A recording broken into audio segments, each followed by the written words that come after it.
This is Roxy reporting to you from the Twirly Girl Global Headquarters located inside this tree trunk.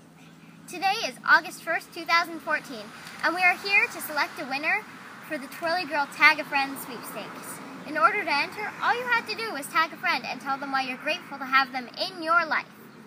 Today, here to draw the winning name is Lola Mia. Oh, that's right. You're my sister. I knew you from somewhere. Tell us what you're wearing, Lily. It's Lola, and I'm wearing the Twirly Girl Marvelous Maxi Dress. Adorable. And what are you wearing? I'm wearing the Twirly Girl Original Reversible Twirly Dress.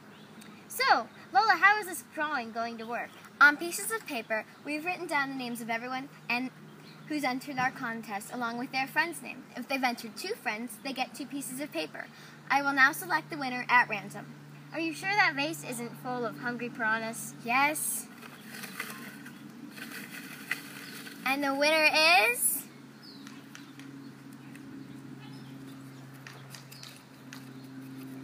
Lori Posner and her friend, Laura Cooper. Congratulations, Lori and Laura.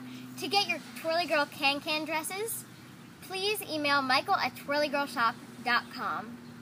Shipping is free within the United States. Local laws and regulations apply. This giveaway is in no way sponsored by Facebook. Legal mumbo jumbo, etc., etc. Congratulations, Lori and Laura, and thank you for entering our contest. Now, how do we get back into this tree? Hello?